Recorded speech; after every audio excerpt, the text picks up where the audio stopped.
Baseball season is back, and LSU has started the season undefeated. Now, beyond just the wins and loss columns, the runs scored, and how many you gave up, what did LSU baseball show us over the weekend that could indicate that this team very well could be built to win in late May and early June? You are Locked On LSU, your daily podcast on the LSU Tigers.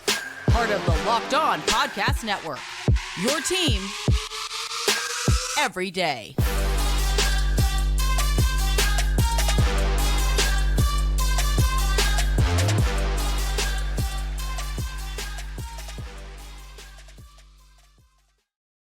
What's going on, y'all? Welcome into Locked On LSU. Thank you for making us your first listen every single day. We are free and available wherever you get your podcasts, and you can listen while you're on the go. But remember, you can also watch the podcast as well. Check us out on YouTube. Just search Locked On LSU in the search bar, hit that subscribe button, and you'll get notified as soon as new episodes of Locked On LSU drop. My name is Caroline Fenton. I am your host, as I am every single week. And today's edition of Locked On LSU is brought to you by LinkedIn. These days, every new potential hire can feel like a high-stakes wager for your small business. So that is why LinkedIn Jobs helps find the right people for your team faster and for free. So post your job for free at linkedin.com/lockedoncollege. Terms and conditions apply. Let's get into it because baseball season is back and LSU has started the season 4-0 with 2 games against VMI and 2 games against Central Arkansas. Again, Friday, Saturday, Sunday, and then today, Monday afternoon as well. It's kind of fun. Little extra game, little Monday afternoon action. I know it wasn't always very fun for some of you who are just sitting at work, having to turn the game on your computer or your phone or however you're listening.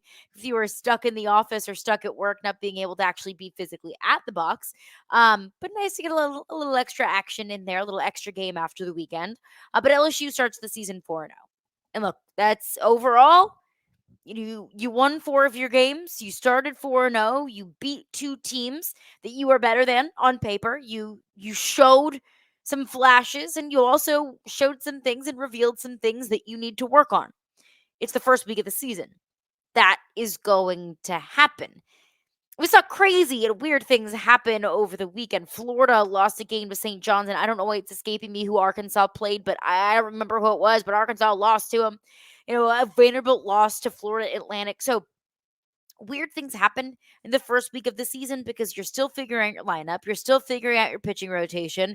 You've got a lot of young guys, if not true freshmen, that are getting their first first glimpses of college baseball life. The beginning of the season is weird, but you got through the beginning of the season. You got through the first week of the season, rather, and you got through it unscathed.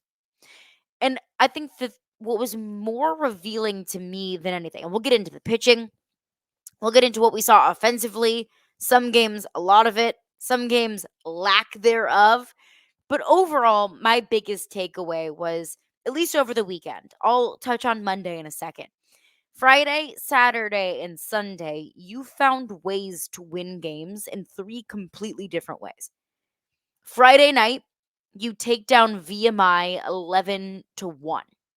Now, that's a high-scoring, close game where you had to rely on your offense to get you through, and you kind of blew through several arms in the bullpen. Game 2, much different against Central Arkansas. You had to rely on your pitching in a low-scoring, close game. LSU wins that game, beats Central Arkansas 2-0. Offense was hard to come by.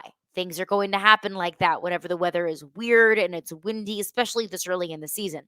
Offense was hard to come by for both teams, obviously. You shut out Central Arkansas on Saturday afternoon, but you had to rely on your pitching. You could that day. Sunday, that was just a completely different story. I mean, that was just a blowout. It was a blowout of epic proportions. LSU takes down VMI 27-5 in just 7 innings. LSU run rules VMI on Sunday. So you found a way to win a back and forth, close game, high scoring. You found a way to win a low scoring game where offense was hard to come by and your pitching really pushed you through. And then you showed what you got at the plate, and everybody got a little something, something. Everybody got a little bite of the offense, whether it was a single, whether it was whether it was a grand slam on Sunday from Brady Neal. Overall, you show different bits and pieces of what kind of team you can be, of different ways that you can win games. Why does that matter? Why is that encouraging to me? Because you will find yourself, especially in conference play, in this conference, in this freaking gauntlet of a conference, you're going to find yourselves with your backs up against the wall at some point, and you're going to have to rely on several different factions of your team. That's what we've seen in the postseason as well. Whether it's the SEC tournament, whether it's regionals, super regionals, Omaha, so on and so forth.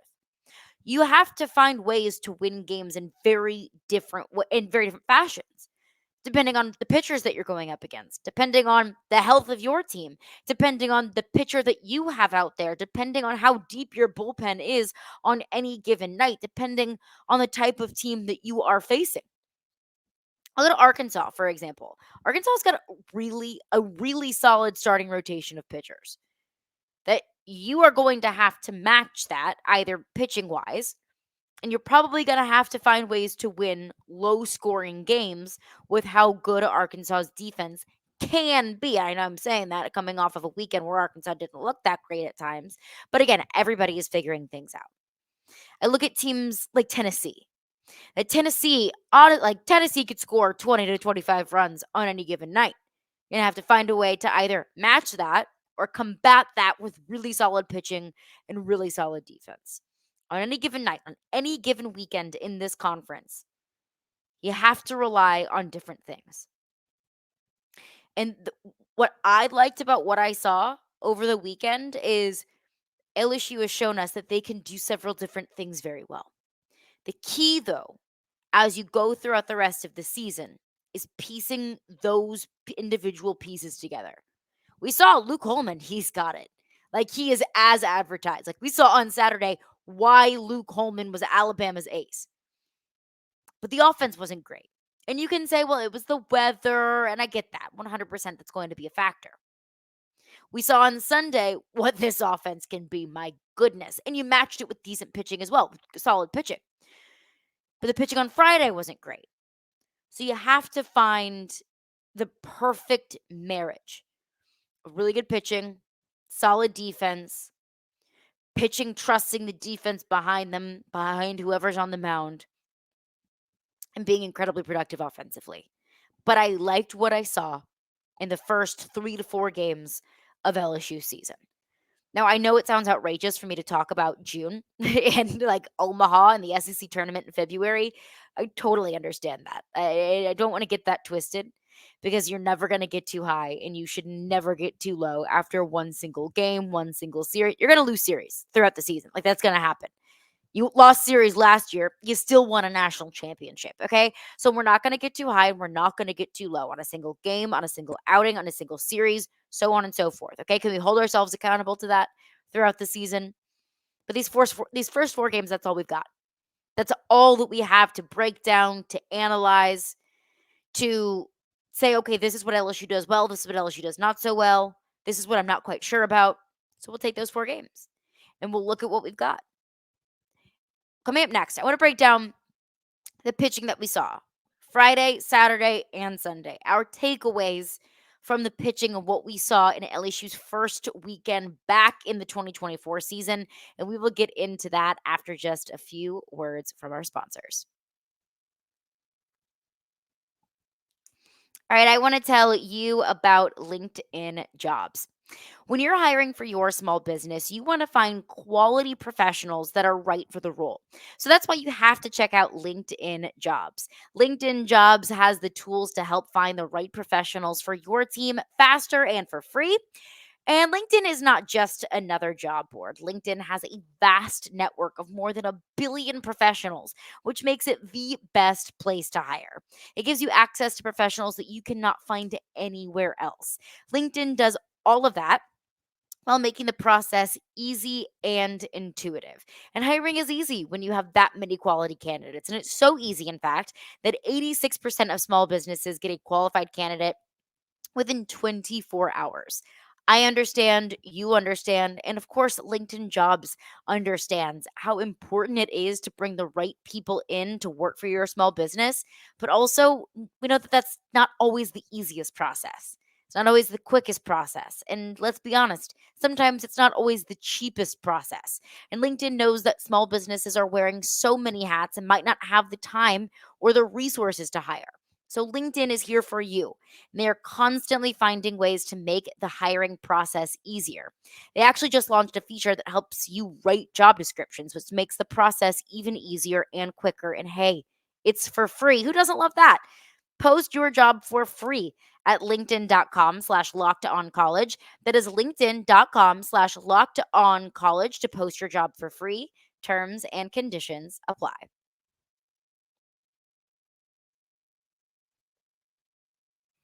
All right, rolling along here, Locked On LSU. Thank you for making us your first listen every single day. We're free and available wherever you get your podcasts. And of course, we are part of the Locked On Network, your team every single day. Locked On has launched the first ever national sports 24/7 streaming channel on YouTube, and now it is also available on Amazon Fire TV and the free Fire TV channels app.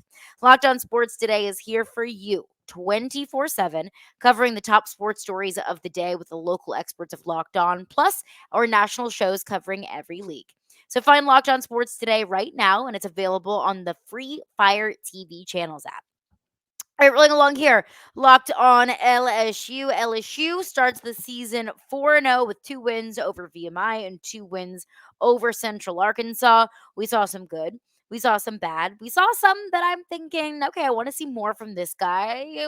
I'm not quite sure about this guy. But of course, we didn't expect to come out of the first weekend of play having all of the answers. Jay Johnson didn't expect to come out of the first weekend of play having all of the answers. You're going to continue tweaking and changing things, even throughout conference play. That's just the nature of this business, and that is just the nature of this sport. But what was our first impression? Let's look at the pitching first and foremost.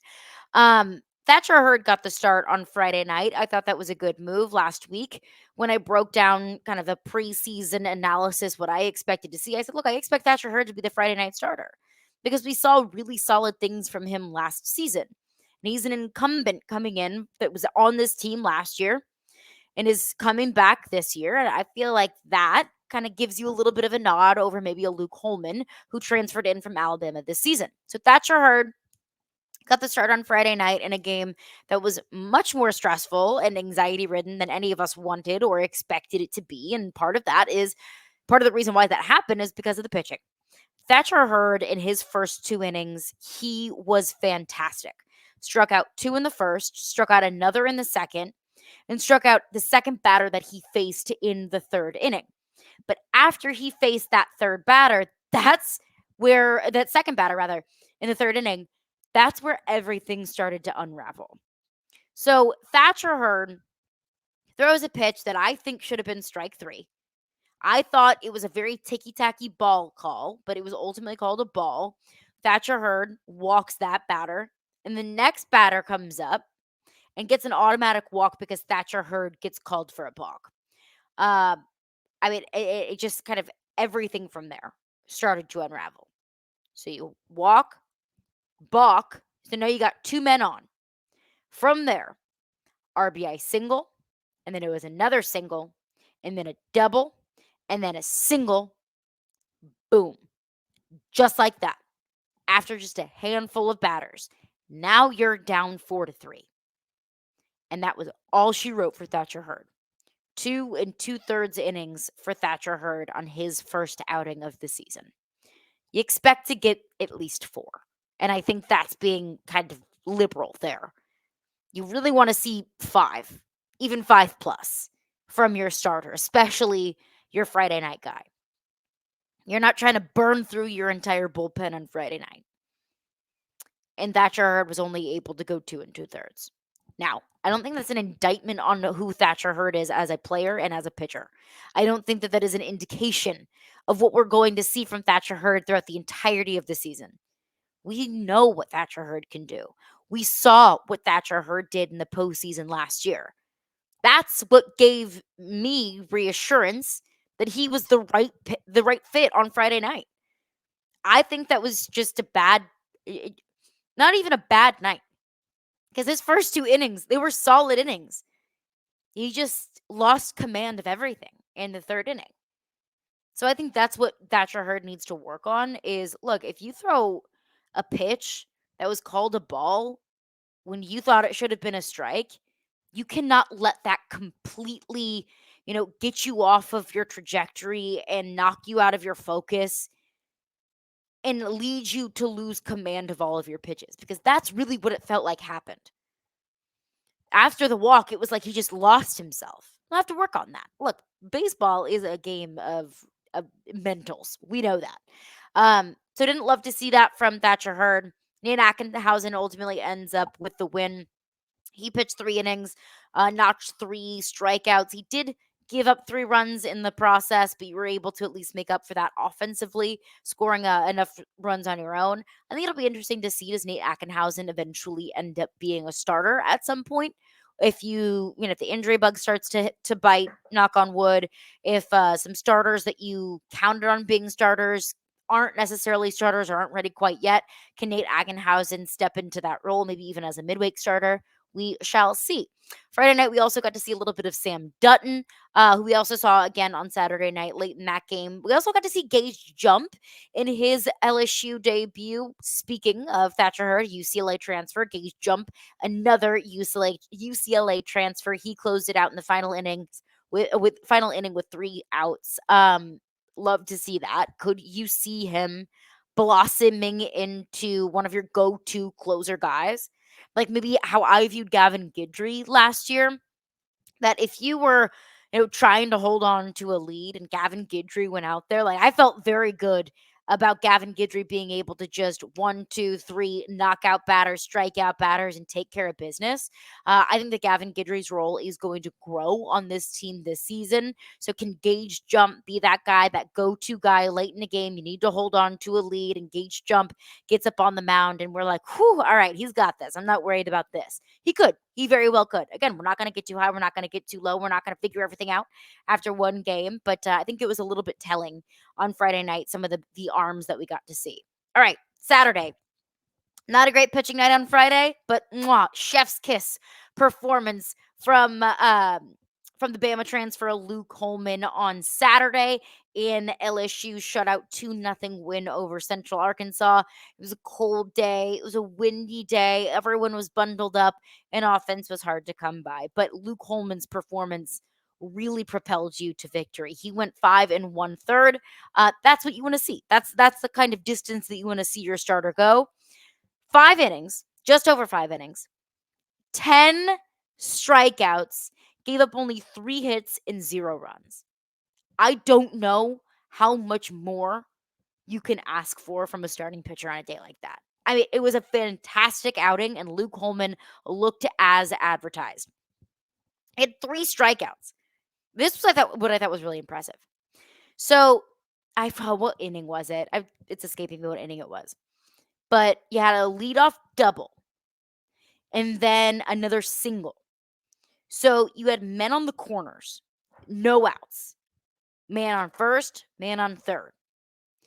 Luke Holman was able to record 3 consecutive strikeouts. It's that kind of focus, and it's that ability to not be rattled by that guy that you are constantly looking over at on third base. It's being able to overcome the anxiety of, if I give up 1 hit, that's a run. In a game that was very tightly contested, every single run mattered. But Luke Holman was able to stay focused and was able to take care of business and gave up 0 runs in the process.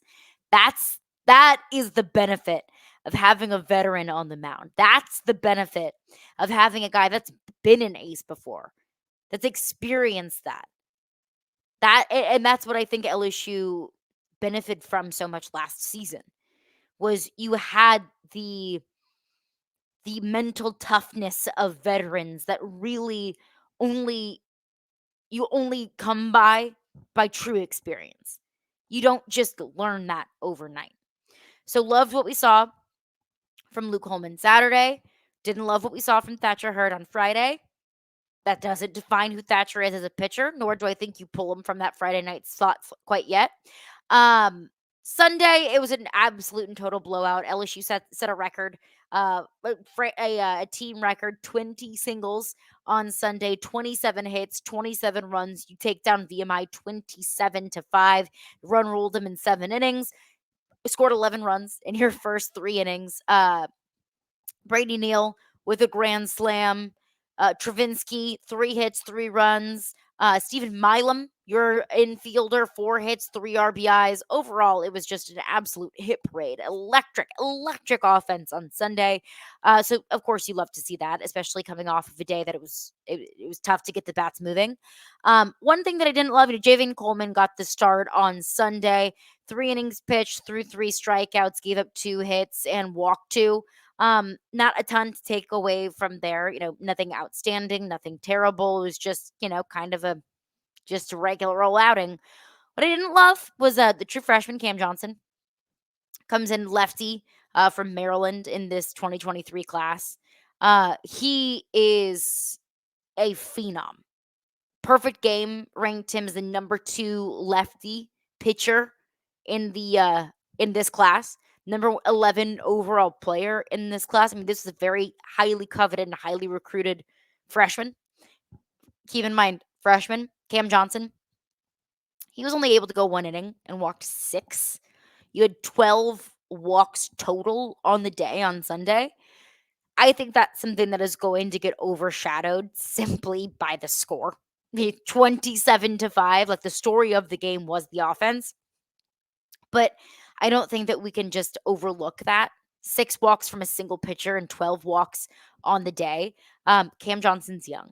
He's a true freshman. Like those kinds of things are going to happen, especially in the first week of the season, especially in his first few outings and his first few innings.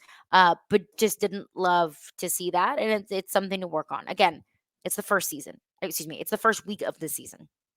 Weird things happen.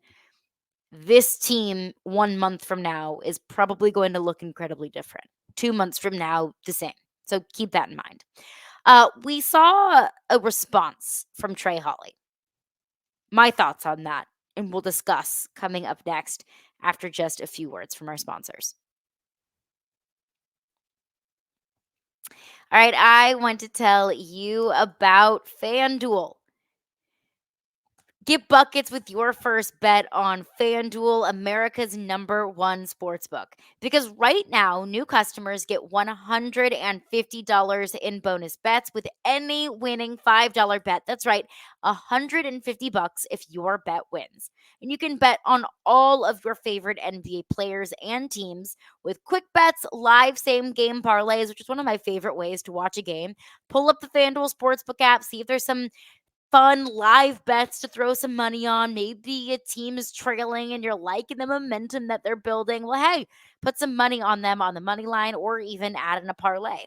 There's exclusive props on the FanDuel Sportsbook app, and there is so much more. So check it out for yourself and visit FanDuel.com/lockedon and shoot your shot. Again, that is FanDuel.com/lockedon. And new customers will get $150 in bonus bets. All you got to do is just place one winning $5 bet.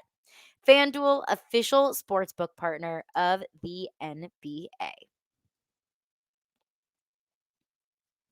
All right, rolling along here, Locked On LSU. Thank you for making us your first listen every single day. As we learned last week, second-year LSU running back Trey Holly was arrested and charged for attempted second-degree murder, along with 2 other charges in Union Parish in Farmerville, Louisiana. So he was booked and arrested last week, turned himself in. And when we talked about this last week, I said, look, this is completely out of, I don't know what comes next because we have to let the legal process move forward. What does Brian Kelly do about this? I don't know. I think Brian Kelly's saying, look, dude, sorry, You will have your day in court. But for right now, you have to be away from the team. He's been suspended indefinitely. We didn't have a whole lot of information. Pete Thamel reported everything that the Union Parish Sheriff was willing and able to share. But of course, this is an ongoing legal investigation. So there is very little information that we will learn, details of the situation. But we do have a response from Trey Hawley. He posted on Facebook over the weekend. As you guys know, I was recently arrested on 3 felony charges. I have been falsely identified, accused, and arrested. I am 100% innocent, and the people that know me know this is not my character at all. I was not involved in the incident at all. I was at home, which is where the incident took place. I turned myself in because I was notified of an arrest warrant and I wanted to fully cooperate. Due to this being an ongoing investigation, I cannot give many details. To my fans, I'm sorry for the confusion, but you guys know this is not me at all. I will come back better than ever, and I look forward to proving my innocence. To the real ones, thank you guys for standing beside me through this tough time. I got this. My story will be told one day, and it will be legendary. Hashtag it's personal. So, look, again, as I mentioned last week, you're innocent until you're proven guilty.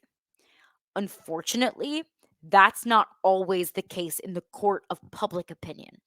That as soon as something like this comes out, that, hey, you were arrested on these charges, everyone believes that you are guilty. That's just the reality of it all. We're all guilty of it. I am, you are, we pass judgments on things, even if people haven't seen their day in court. Look, Trey Hawley could be telling the 100% truth in that Facebook post there. Like the story that he told, look, it happened at my house. I was falsely accused. I was falsely identified. That sounds like something that is very plausible.